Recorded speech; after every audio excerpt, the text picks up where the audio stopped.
Good morning. I trust that you are all doing well. This is my July 4th, 2020 update to Shawville Bethel Pentecostal Church, and I wish a happy Independence Day to any of our American friends who may see this. Last Sunday, June 28th, was our first Sunday of reopening church after being completely closed for 15 weeks due to the coronavirus pandemic.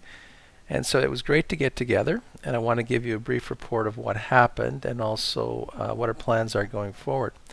And I should mention, by the way, that just because the church is reopened, it doesn't mean that this pandemic is behind us. This pandemic will be with us most likely until we have a vaccine that is not just discovered or developed, but is fully tested and then is deployed and given to the entire population. And that'll be quite some time. At the very earliest, there would be sometime next winter. And so while our plan for church may be tweaked a little bit, we're looking at working on a plan that can work from now until next winter, because that's the kind of time frame that we have to look at with the vaccine under the most optimistic circumstances not being ready before the end of this year at the earliest.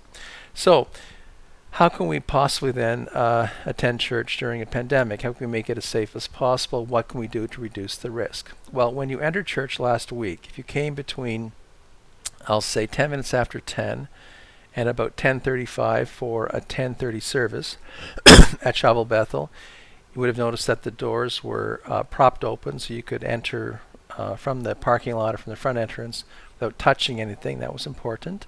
There was a mandatory, and there always will be, a mandatory hand washing station in the lobby. I say hand washing. Most people will use hand sanitizer, and that will work fine. If you can't use that product, then there will be a bowl of warm water which will be changed after each use along with hand soap, and that's also acceptable. We really only have at present 3 ways of fighting the virus, and one is hand washing, so we need to do that. The second one is social distancing, staying 2 meters apart. More about that in a second. And the third is masks. So when you enter the sanctuary then, what you would have noticed last week, you would notice tomorrow and in upcoming weeks, is that we're only using certain pews. So at present, we're only using 1 pew in 3. So 2 of every 3 pews are cordoned off. Because the sanctuary seats comfortably over 200, and the current capacity allowed under Quebec law, under the pandemic rules, are 50. We can make 1 pew in 3 work very well, and we can meet then, not just having our hands washed in the lobby, but also in the sanctuary then, maintaining that 2-meter social distancing. And thirdly, we strongly encourage masks. We know that in countries where the virus has been handled well, mask wearing is just everywhere, and to the degree that countries wear masks, the virus tends to be handled well, or if they don't wear masks, not so well. And so we see various jurisdictions now in North America moving towards the mandatory wearing of masks. And for example, in mass transit now, both in Quebec and Ontario, you must wear a mask.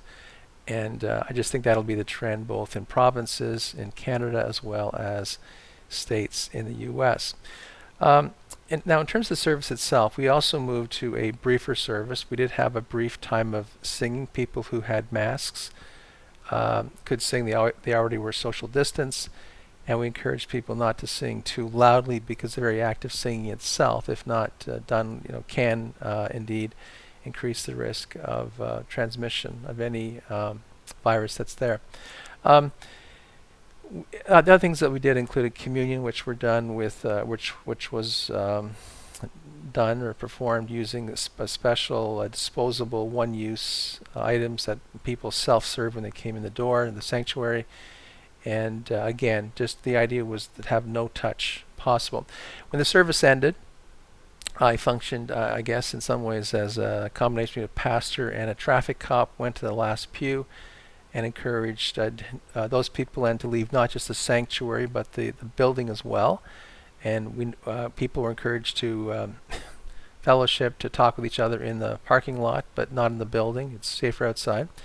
And then I backed up to the next row, and they were encouraged to leave, and so on and so forth.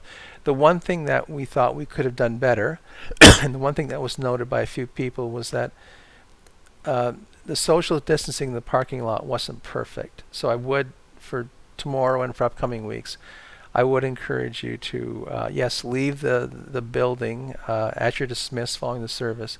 But when you're in the parking lot, please remember, while it's safer outside, there still is risk. And so, maintaining some distance or wearing a mask if you're closer definitely would be important things. The last thing we need to talk about is actually who is allowed to come and who should come. First thing, in terms of being allowed to come, there are rules of admittance posted at all the external entrances to the building and also to the sanctuary. And rule number 5 of those rules of admittance says that if you have COVID, or if you think you have, reasonably have COVID, you have symptoms of it or whatever, or if you've been around someone who has COVID, then you should not enter. And that's just obviously for health reasons, why spread the infection, why infect someone else. But there's another question, that is, well, who should come? And the truth is, we're not that there's risk for all of us in coming, and we need to acknowledge that. There's a risk every time we leave our homes and are around someone who's not part of our home or have been in an area where someone not in our home was. So, for example, just going to the mail, even if the building is empty, by going into the building and by touching a doorknob or a mailbox that someone with COVID might have touched, there's a risk there. There's also a risk in going shopping. There's a risk in having our hair cut. But where we are with more people and for a longer period of time, there are higher risks. So it's important as a church we do everything we can to minimize the risk.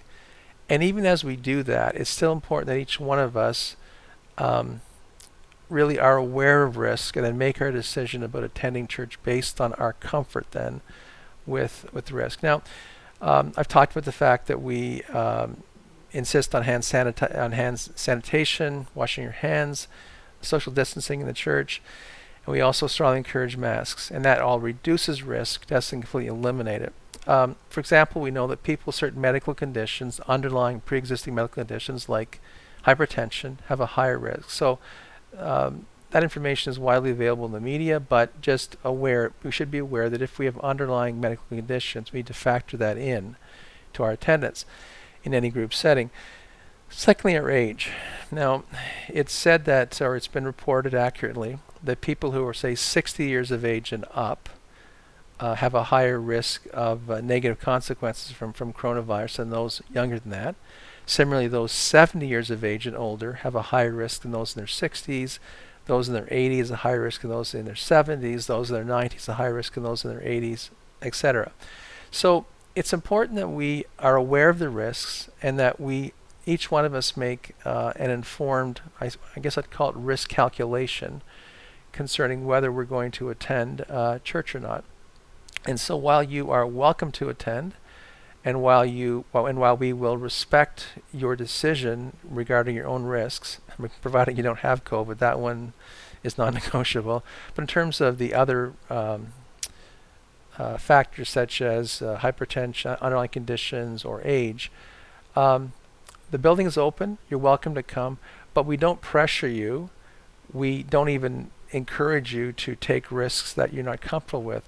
We simply say the building is open. You're able to come if you so desire. If you feel to, if you feel not to, please know that you have our complete and total support, and we encourage your decision to stay home or do whatever else you would want to do. So again, just to emphasize, if you have COVID or can reasonably expect to have COVID, you cannot come.